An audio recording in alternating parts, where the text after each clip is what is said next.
तो hello guys, welcome back to my channel. आज का जो हमारा वीडियो रहने वाला है वो रहने वाला है ऑन एग्रीकल्चरल स्कीम्स। तो आप इसे ऐसे समझ लें कि this is the part one of जो 10 मोस्ट इंपॉर्टेंट एग्रीकल्चरल स्कीम्स हैं जो कि हर कॉम्पिटेटिव एग्जाम्स में पूछी जाती है। अगर आपको पार्ट वन अच्छा लगेगा तो मैं पार्ट टू भी लेकर आऊंगी जिसमें हम नई फिर 10 स्कीम्स पढ़ेंगे जो कि इंपॉर्टेंट होंगी। सो आज हम जो पढ़ने वाले हैं उनमें से पहली है प्रधानमंत्री मत्स्य संपादना योजना, जो कि हमारी 2020 में आई थी। सेंट्रल सेक्टर स्कीम है। साथ ही साथ ये अ पार्ट ऑफ आत्मनिर्भर भारत के अंडर आई थी।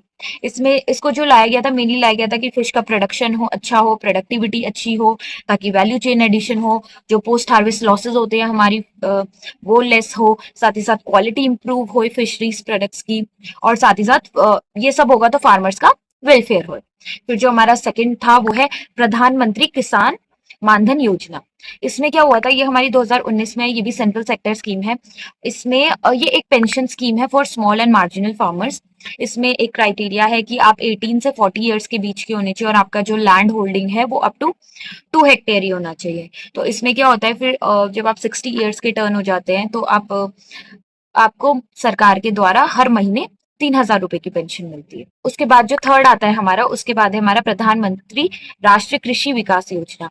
ये करी गई थी for a holistic development in agriculture and allied sector. Sustainable development हो, ये सस्टेनेबिलिटी लाने के लिए आया था। ये हमारी जो स्कीम है ये हमारी 2007-8 में आई थी, राष्ट्रीय कृषि विकास योजना हमारी for sustainable development of agriculture.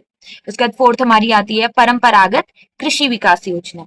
ये जो हमारी योजना आई थी ये आई थी हमारी 2015 में, और ये मेनली आई थी टू प्रमोट ऑर्गेनिक फार्मिंग, ताकि ऑर्गेनिक फार्मिंग को प्रमोट करा जा सके जिससे सॉइल हेल्थ इंप्रूव हो, यील्ड इंप्रूव हो। इसके लिए हमारा आया था परंपरागत कृषि विकास योजना। तो जो पांचवी स्कीम हमारी है वो है हमारी पीएम किसान, प्रधानमंत्री किसान सम्मान निधि योजना, जो कि गवर्नमेंट द्वारा लॉन्च करी गई। ये पूरा का पूरा जो असिस्टेंट है वो सेंट्रल गवर्नमेंट द्वारा प्रोवाइड करा जाता है। ये मेनली स्मॉल और मार्जिनल फार्मर्स के लिए स्कीम आई थी, ताकि उनको एक फाइनेंशियल सपोर्ट रहे। तो हर साल जो हमारे स्मॉल एंड मार्जिनल फार्मर्स हैं उनके बैंक अकाउंट्स में डायरेक्टली 6,000 रुपए जाते हैं, और ये क्वार्टरली जाते हैं। 2,000 पहले के 4 महीने में, फिर 2,000 अगले 4 महीने में, और 2,000 लास्ट के 4 महीने में। फिर उसके बाद जो हमारी सिक्स स्कीम है वो है soil health card scheme. Soil health card scheme के अंडर गवर्नमेंट जो है वो एक सॉइल हेल्थ कार्ड देती है फार्मर्स को।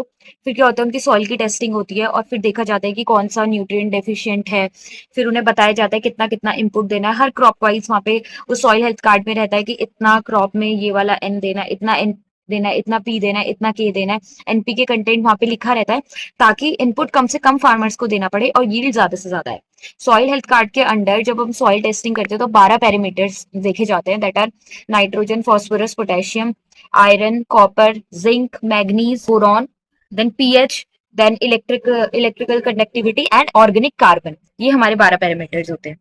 उसके बाद जो सेवेंथ स्कीम हमारी आती है वो आती है प्रधानमंत्री श्रम योगी मानधन योजना। ये लैंडलेस लेबर्स के लिए स्कीम है। लैंडलेस लेबर्स मतलब जो भी स्ट्रीट वेंडर्स हम देखते हैं वो हमारे लैंडलेस लेबर्स के अंदर आते हैं, ऐसे लेबरर्स जिनके पास लैंड नहीं होती है। तो ये एक पेंशन स्कीम है। इसमें भी क्राइटेरिया हमारी यही होता है कि आप 18 to 40 ईयर्स के होने चाहिए, आपकी मंथली इनकम लेस देन 15,000 होनी चाहिए। इसमें क्या होता है, पेंशन स्कीम है, जितना आप डालोगे उतना ही गवर्नमेंट भी आपके लिए डालती है। अगर आप 200 रुपये डाल रहे हो हर महीना तो गवर्नमेंट भी 200 रुपये इक्वली कॉन्ट्रीब्यूट करती है। और फिर जब आप 60 साल के हो जाते हो तो आपको हर मंथ मतलब जो लैंडलेस लेबर्स हैं उनको हर मंथ लगभग मिनिमम 3,000 और मैक्सिमम 6,000 रुपए तक मिलते हैं। फिर जो 8 स्कीम हमारी आती है वो आती है प्रधानमंत्री कृषि सिंचाई योजना, जो कि 2015 में आई थी। ये स्कीम जो हमारी आई थी ये आई थी टू इम्प्रूव वाटर एफिशिएंसी। ठीक है, तो इसके पीछे एक स्लोगन भी था, हर खेत को पानी, हर खेत को पानी, इसके पीछे का हमारा स्लोगन बोल सकते हैं आप, वो था।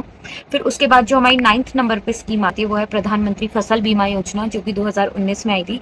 बेसिकली एक इंश्योरेंस कवरेज स्कीम है कि अगर आपका क्रॉप फेलियर हो जाता है ड्यू टू सम रीजन तो आपको फाइनेंशियल जो है एक स्टेबिलिटी और साथ ही साथ फाइनेंशियल कवरेज गवर्नमेंट प्रोवाइड करती है।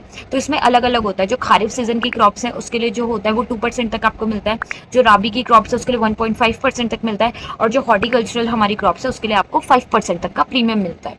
सो जो 10th स्कीम अब हमारी आती है वो आती है किसान क्रेडिट कार्ड स्कीम, जो कि 1998 में गवर्नमेंट ने लॉन्च करी थी फॉर द फार्मर्स। इसमें जो फार्मर्स है उनको अप टू 3 लाख का लोन मिलता है और उनको जो ब्याज देना होता है, जो इंटरेस्ट देना होता है, वो 7% होता है। उसके बाद 2009 में जो गवर्नमेंट है उन्होंने चेंज करा था ये इंटरेस्ट परसेंटेज पे और बोला था जो टाइमली अपना लोन रीपे कर देंगे उनको जो इंटरेस्ट देना पड़ेगा that will be only 4%। So ये थी हमारी पार्ट 1 जिसमें हमने पढ़ा top 10 most important agriculture schemes for competitive exams. I hope आपको वीडियो अच्छा लगा हो। अच्छा लगा है तो please do like share and subscribe और हम ऐसे ही मिलेंगे इसके पार्ट 2 में। Bye bye.